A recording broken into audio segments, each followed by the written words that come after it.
और उसको डालने के बाद में फिर उस कालम में ऐसा चारों तरफ उसमें लकड़ी ठोक दी जाती है।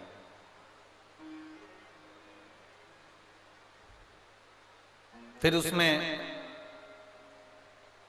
सीमेंट, गिट्टी, बालू, रेत, पानी सब मिलाकर उसका घोल डाल दिया जाता है। देखा है ना सभी लोगों ने? चाहे कालम हो चाहे छत हो, उसमें लोहा डला होता है, लोहे की राड डली होती है, लोहे की छड़ डली होती है, और उसमें फिर घोल सीमेंट का, बालू का, गिट्टी का, पत्थर का घोल उसके अंदर डाला जाता है। अब मान लो वो छत डाली, वो कॉलम तैयार करा, वो छत डाली और छत में लोहा दिख रहा है, लोहा दिख रहा है। अगर वो लोहा दिख रहा है तो छत सही डली है क्या? जम के बोलो जरा। नहीं डली। कॉलम में अगर लोहा दिख रहा है, लोहे की छड़ दिख रही है, लोहा दिख रहा है, तो वो छत सही डली है क्या? नहीं। वो कॉलम सही डला है क्या? नहीं। ठेकेदार को आप कहोगे, ए ठेकेदार जी, इसमें लोहा दिख रहा है,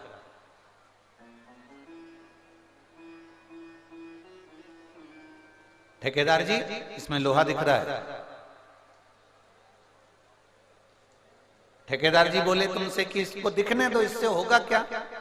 तुम्हारी छत तो बढ़िया डल गई ना। नहीं नहीं नहीं नहीं, लोहा दिख रहा है, इसमें लोहे की राड दिख रही है, लोहे की छड़ दिख रही है, मतलब ये छत सही डली नहीं है। अगर ये लोहा दिख रहा है तो इसमें हवा लगेगी, पानी लगेगा, और इसमें जंग लग जाएगा, काई लग जाएगी, और ये छत एक ना एक दिन नीचे गिर जाएगी। बोलो सही है ना जीजिया? जम के तो बोलो जरा, सही है? अगर उस छत में लोहा दिख रहा है, उस कॉलम में अगर लोहा दिख रहा है, उस बीम में अगर लोहा दिख रहा है, और वो दिख रहा है, तो एक ना एक दिन उसमें जंग लगेगी।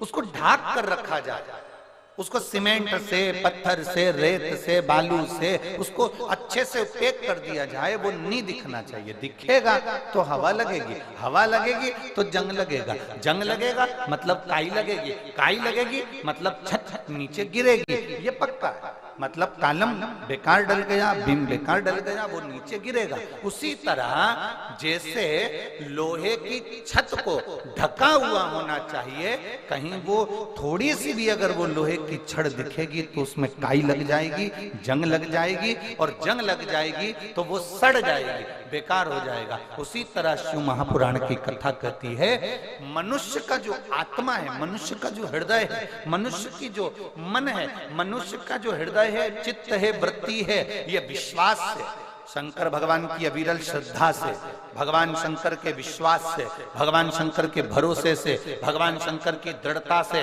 वो तुम्हारी चित्त, तुम्हारी वृत्ति, तुम्हारा मन ढका हुआ होगा तो एक बार परमात्मा मिलेगा जरूर। वो छत मजबूत की मजबूत ही बनेगी,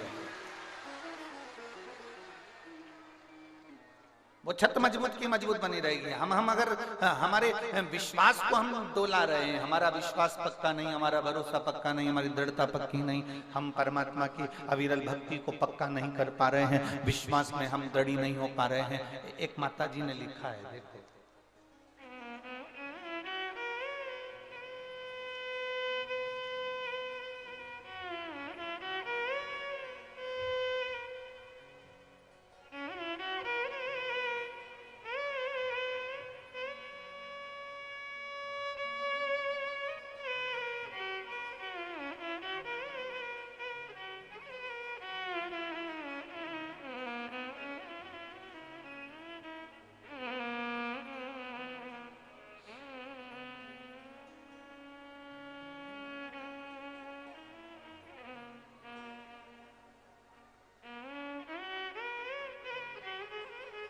पत्र तुम्हारे हैं, लिखने वाले तुम हो, आप लिख कर देते हो, हम पढ़ लेते हैं।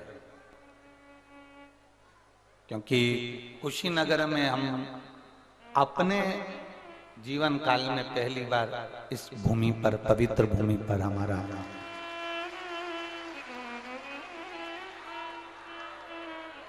अमित कुमार श्रीवास्तव, बेरीवा, गांधीनगर, जनपद बस्ती, उत्तर प्रदेश। मेरा मोबाइल नंबर ये है, कहीं बैठे हो तो हाथ हिला सकते हैं। आप ही हैं? एक बार हाथ हिला दीजिए। श्री शिवाय नमस्तुभ्यम। आ जाइए, एक बेलपत्र ले जाइए। आ जाओ, आ जाओ। गुरुदेव, हमारी पत्नी को एक गंभीर बीमारी हो गई थी। उसके शरीर में एक बहुत बड़ी गांठ हो गई। डॉक्टर के हिसाब से वो गांठ ठीक नहीं है, उसका ऑपरेशन करना है और जांच के लिए भेजना है। हमारा पूरा घर परेशान हो गया, हम करें तो करेंगे। हमारी बहन आपकी कथा लगातार सुनती है। हमने आज तक आप पर भरोसा नहीं करा था, विश्वास नहीं किया था और आपकी कथा कभी नहीं सुनी थी। कई लोगों के मुंह से जरूर सुना था कि सीहोर वाला महाराज कथा बाजता है और उस कथा को अगर कोई दिल से सुनता है तो उसका रोग, उसकी बीमारी, उसकी तकलीफें दूर होती है। और हमने भरोसा नहीं करा कि कथा सुनने से लोगों की बीमारी ठीक हो सकती है। आपने उसी कथा में एक बार हम सुन रहे थे और उसमें पीली सरसों का आपने उपाय बताया। जिस पीली सरसों के उपाय को हमने किया, हमने सोचा 5 रुपए के सरसों से क्या भगवान खुश हो सकते हैं? गुरुदेव, हम जिस क्षेत्र में रहते हैं वहां पर हमारा भरोसा करना बहुत कठिन है, क्योंकि लोग हमसे कहते हैं भगवान कोई नहीं होता। पर क्या 5 रुपए की सरसों से बड़े से बड़ा रोग ठीक हो सकता है? आपने एक बार कथा में कह दिया था कि थोड़ी सी सरसों लेकर उसको शिव को समर्पित कर अग्नि का स्मरण कराए। वो हमने किया। और दूसरी बार मेरी पत्नी का वापिस अल्ट्रासाउंड कराया गया।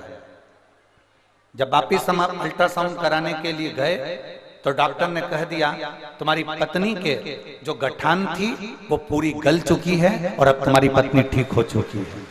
इसको कोई ऑपरेशन की जरूरत नहीं है और इसके गांठ भी नहीं बची जिसको हम मुंबई जांच के लिए भेजें। गुरुदेव, मैं बाबा को नमन करने के लिए आया हूं। मेरे 2021 में मैं बाबा के सीहोर कुबेरेश्वर धाम पर भी होकर आ गया, क्योंकि मेरी पत्नी को बाबा ने अच्छा कर दिया, इसलिए मैं बाबा को नमन करने आया।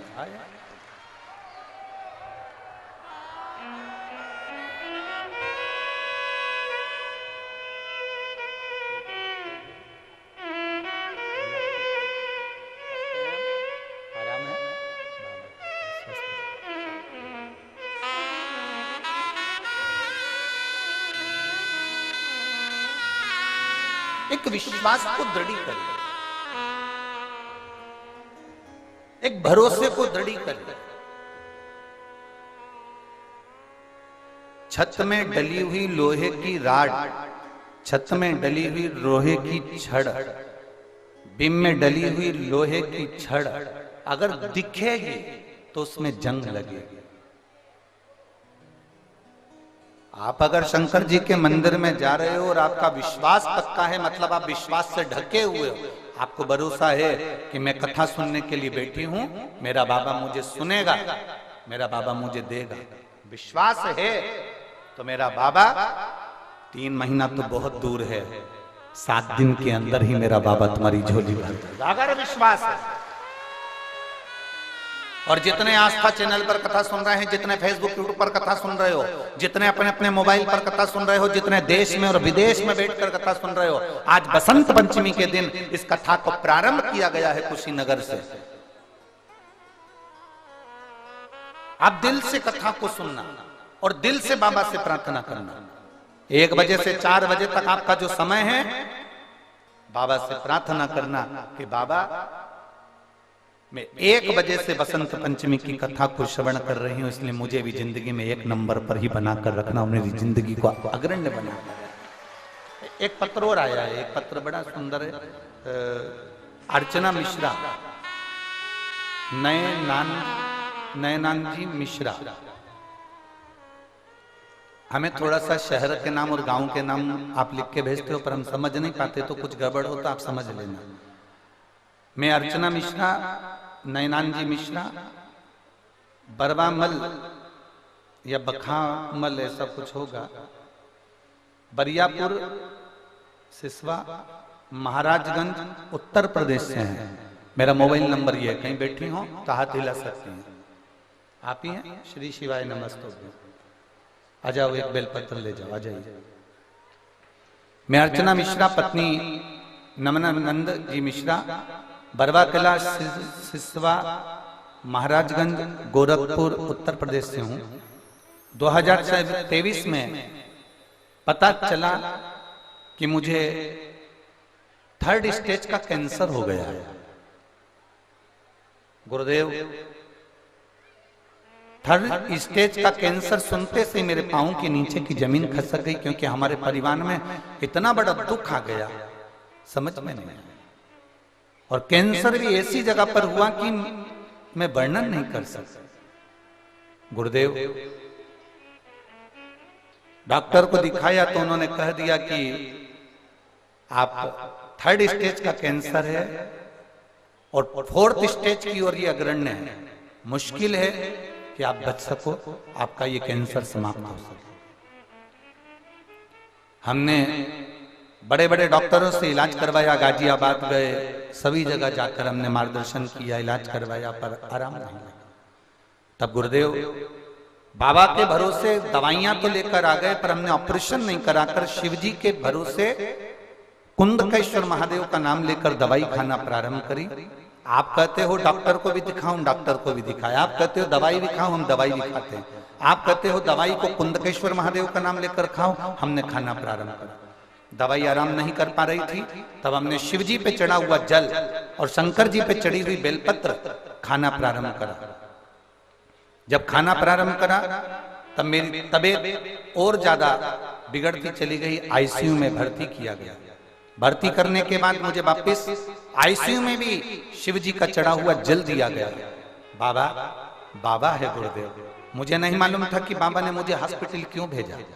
हमें तो लग रहा था कि और हमारी तबीयत खराब हो गई।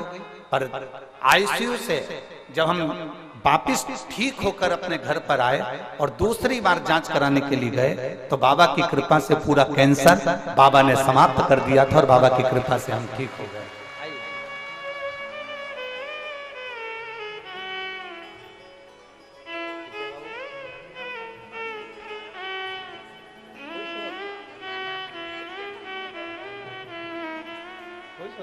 रोना नहीं है, अब आंसू आंसू नहीं आना चाहिए, खुश हो एकदम। बाबा ने इतना कृपा करा है ना।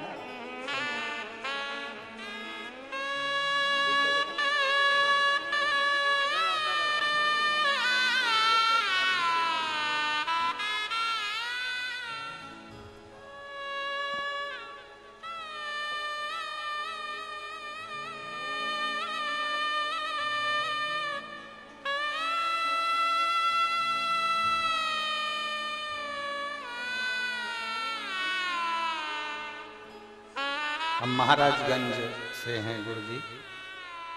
आज डॉक्टर भी आश्चर्य में पड़ा हुआ है।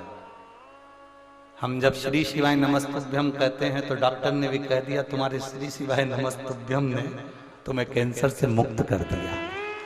शिव तत्व है, शंभु है, ओघड़ी है, शिव ओघड़ी।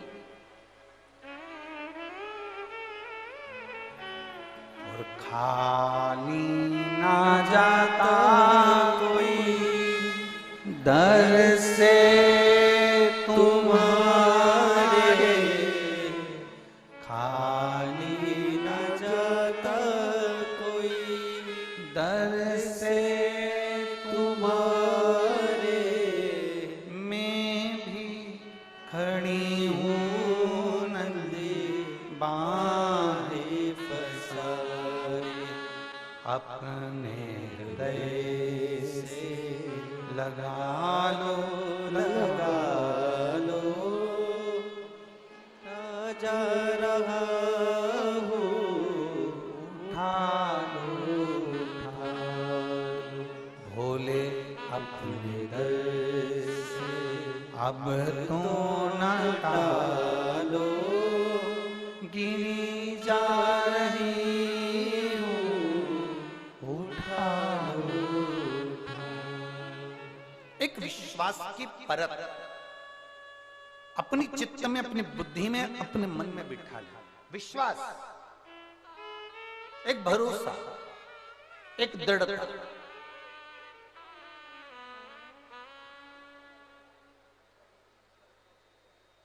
और जब विश्वास की परत तुम्हारे अंदर आ जाएगी, एक विश्वास आ जाए कि आपकी आत्मा पर यह विश्वास चारों तरफ से लपेट जाना चाहिए, आपके मन में, आपके चित्त में, आपकी वृत्ति में, तो ये जंग नहीं लगेगी दुनिया की, अहंकार की, काम की, लोभ की, वासना की, आसक्ति की जंग नहीं लगेगी। विश्वास पक्का कर। बोल बम का नारा है।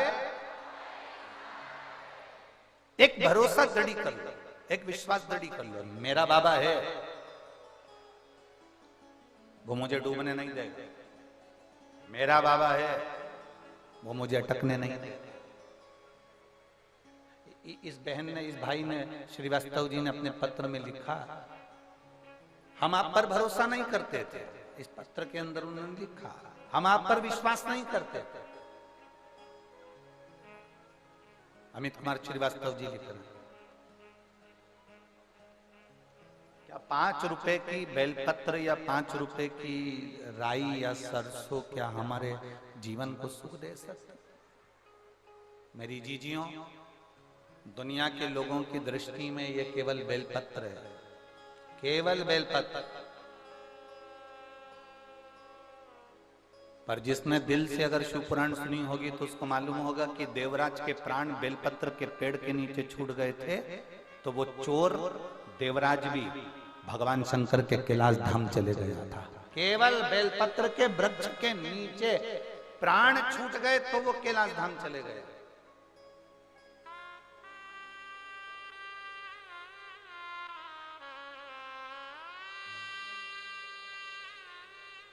शिव कृपा है।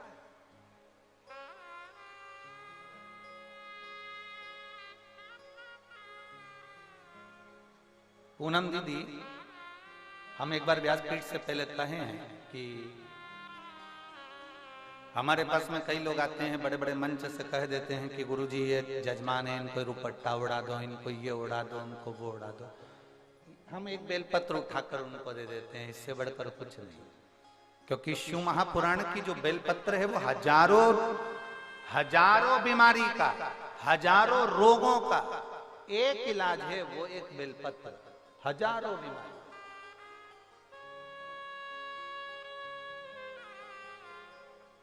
एक भरोसा उसके अंदर, एक विश्वास उसके अंदर, एक दृढ़ता उसके अंदर।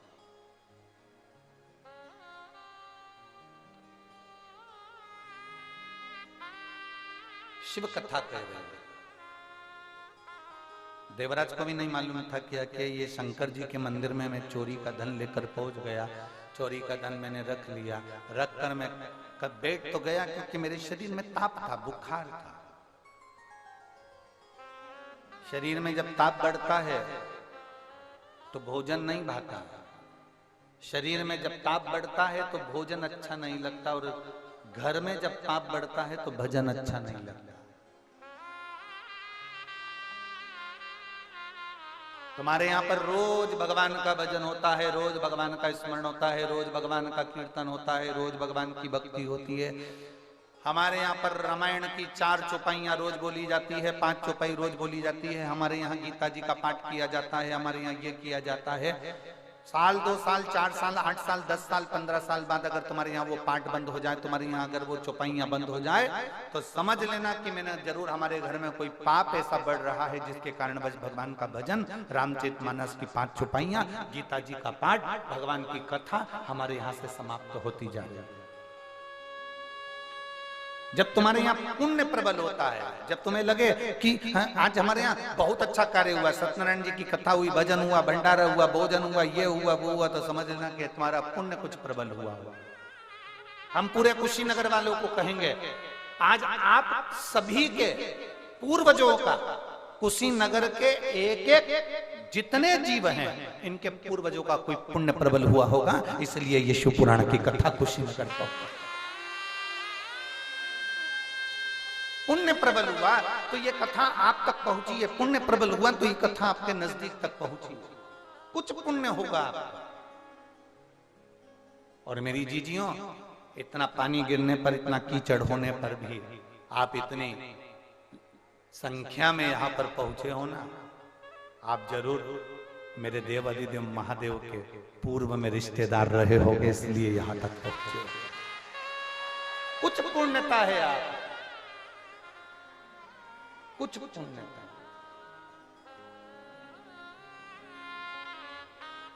और लिखण वाले तू हो के दयाल लिखना, लिखण वाले तू हो के दयाल लिखना, मेरे हृदय बीच शिव जी का प्यार लिखना, मेरे हृदय बीच शिव जी का प्यार लिखना, नैनों में लिखना दर्शन प्रभु का, नैनों में लिखना दर्शन प्रभु का, जिभ्या पे शिव जी का नाम लिखना, जिभ्या पे शिव जी का नाम लिखना, मेरे हृदय बीच शिव जी का प्यार लिखना, मेरे हृदय बीच शिव जी का प्यार लिखना। हम तेरे आश्रित होकर चले, हम तेरे आश्रित।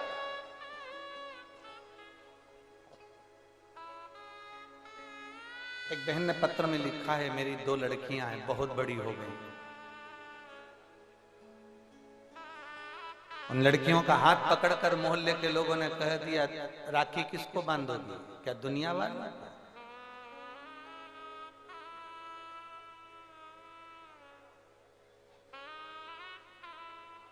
बेटियों का हाथ पकड़कर कह दिया, तुम्हारी माता एक पुत्र को जन्म ना दे सकती, एक बेटे को।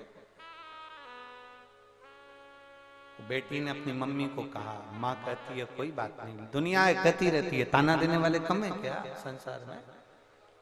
माँ ने रोते हुए शिव जी को पुकारा, मैं आपकी कथा सुनती हूँ, मैंने आज छोड़ दी थी कि मुझे पुत्र चाहिए, मेरी 2 बेटी बहुत है, मुझे नहीं चाहिए पुत्र, मैंने ये सोच लिया था, पर दुनिया के लोगों ने ताना दिया और मैं आपकी कथा सुनती हूँ। लोग कहते हैं कि क्या मिलेगा तेरे को शंकर की कथा सुनने से, अब बाबा तुझे मुझे पुत्र देना है। उसने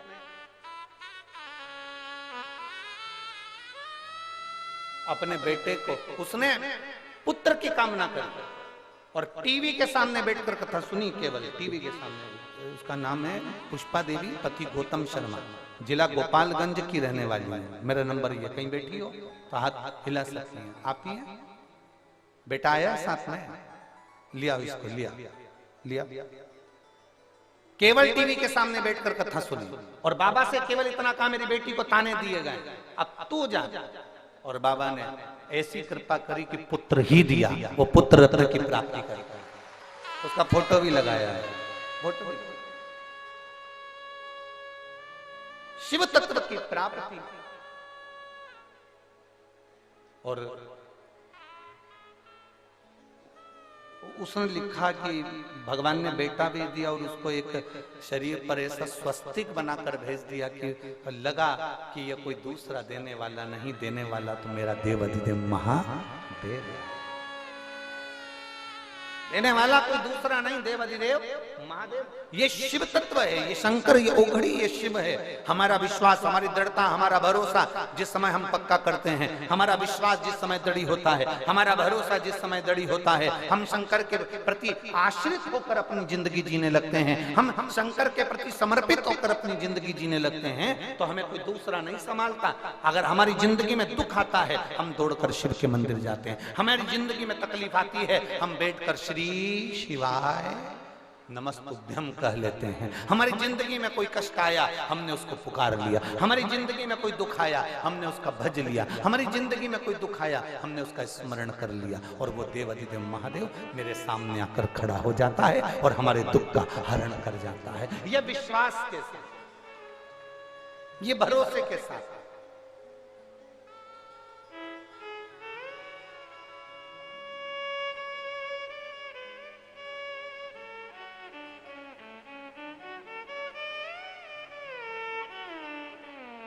और जब देवराज को नहीं मालूम था कि शिव भी कुछ है, ये देवराज को नहीं मालूम।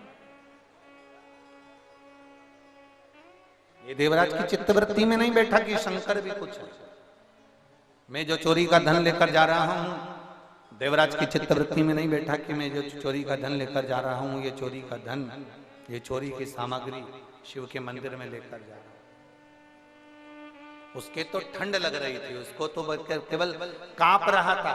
चोरी का धन साथ में था, शरीर कांप रहा था। शरीर कांपते कांपते शिवालय के अंदर प्रवेश कर गया। कहीं चुप कर बैठ जाऊंगा, ठंड नहीं लगेगी, कांपूंगा नहीं।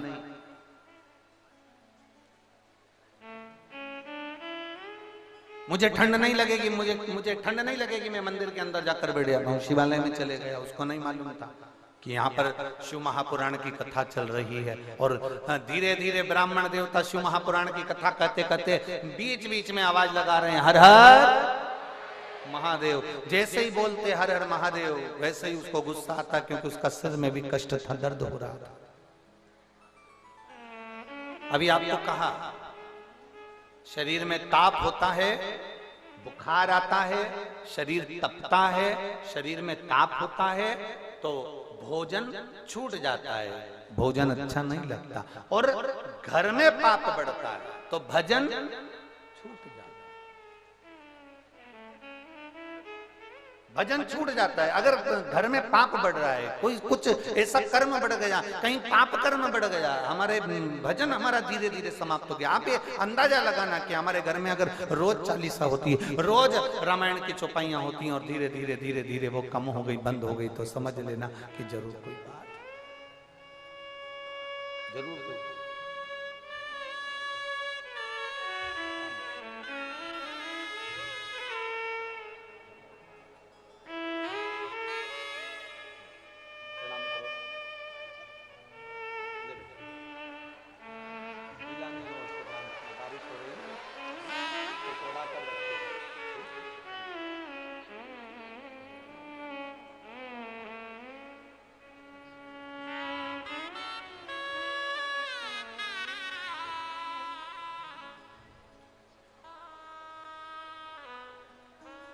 विश्वास को दड़ी बनाना है, भरोसा पक्का करना। देवराज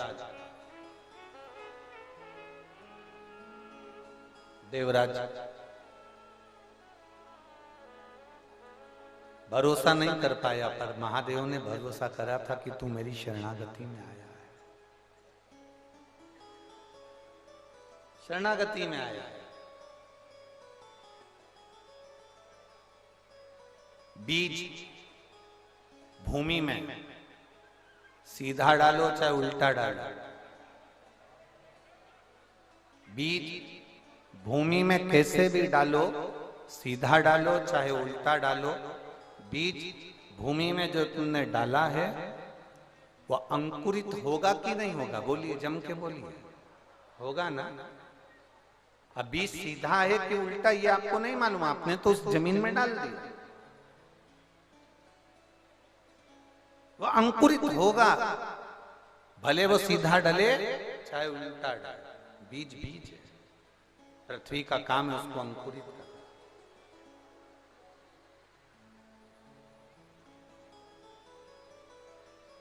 हमने पहले हमारे घर में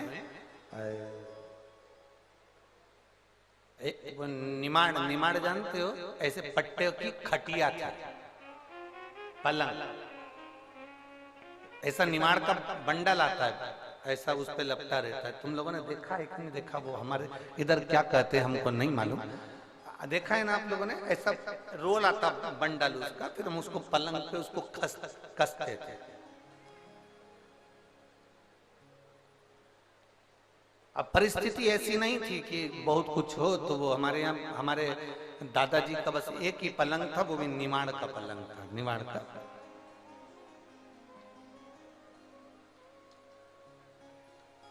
जब पूरा बाबा का धाम कुबेरेश्वर धाम जब पूरा बन जाएगा तो हम हमारी जो पुरानी पुरानी चीजें हैं ना वो आप सबके लिए कुबेरेश्वर धाम पे रख देंगे, कम से कम आप दर्शन तो कर सकेंगे कि ये जो गुरुजी बोलते थे वो यही है। अब निमाण का पलंग,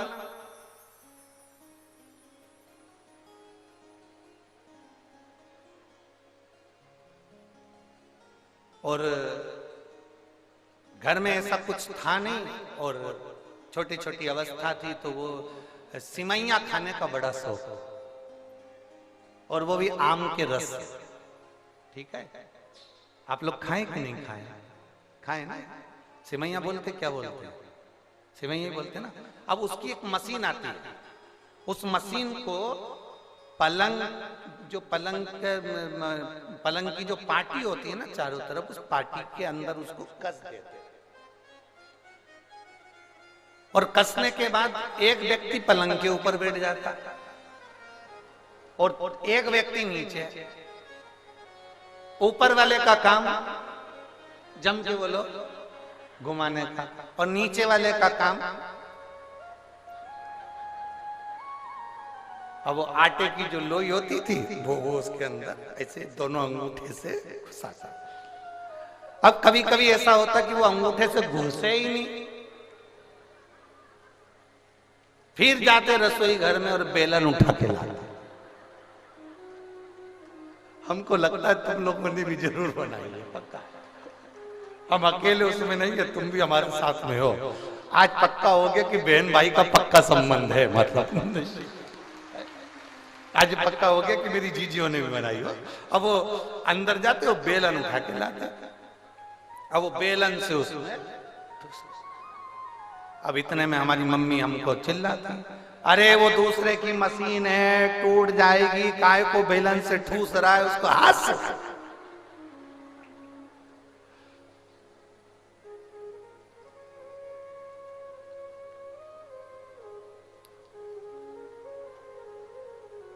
और हमारी मम्मी का काम था वो नीचे जो सिमैया आती है उसको तोड़ के तार पे डाल और आटा उसन कम को देती जाती है। अब हाथ से ना ठूसे तो उसे बेलन से ठूसे। हमारी मम्मी कहे बताओ ये कोई तरीका है तुम्हारा बेलन से उसको ठूसने का? हमने कहा मम्मी वो अंदर नहीं जा रहा, तो हमने बेलन से ठूस दिया। हमारी उस दिन से आदत पड़ी हुई है आज तक, जो तुम्हारी बुद्धि में सही से नहीं घुसता तो उसको घुसाने का प्रयास कर देते हैं।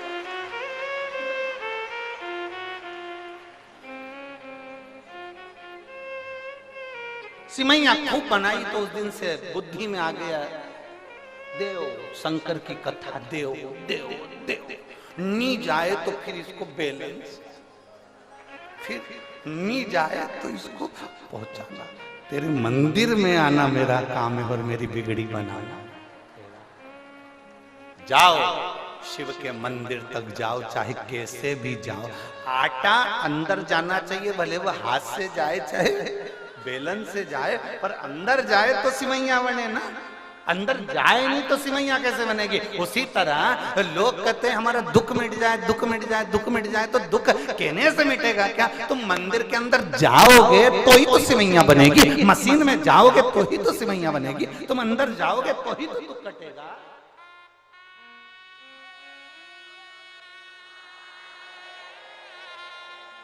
बड़ी बोल्ड आवाज है दादा,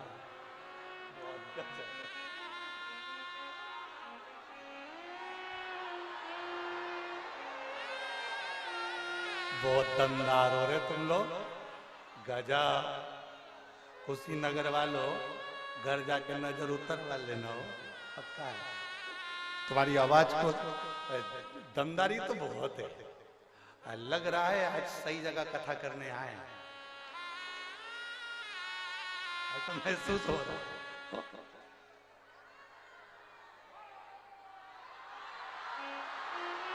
शंभो बोल बम का नारा है।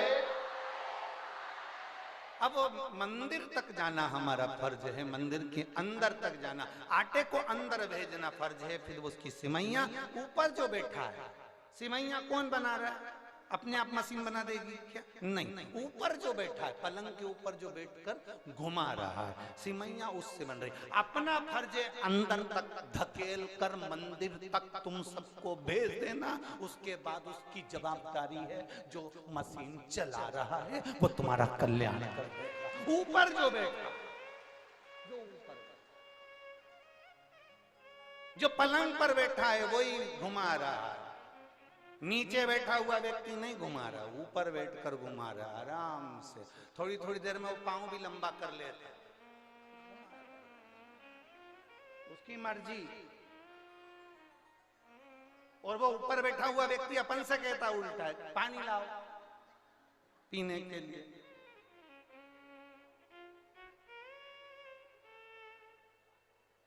और अपन के तो नहीं ला रहे, तो वो मशीन भी जा।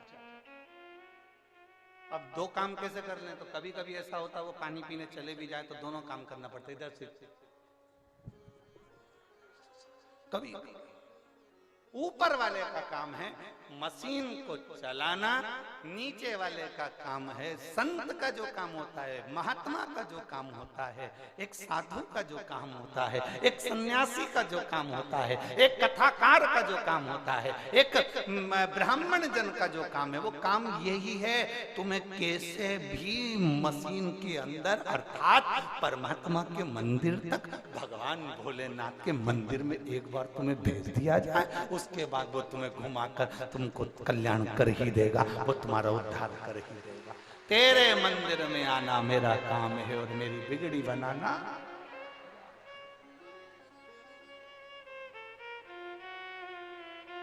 फिर हमें नहीं सोचना है, फिर हमारे विचार नहीं करना, फिर हमको ये विचार कर लेना कि हम भगवान के मंदिर तक पहुंच गए, उसकी चौखट तक पहुंच गए, उसके दरवाजे तक पहुंच गए, उसके द्वार तक पहुंच गए, उसके द्वार तक पहुंच गए, फिर वो निभाएगा, उसके द्वार तक पहुंच गए, फिर वो समझ जाएगा कि हम क्या करना है।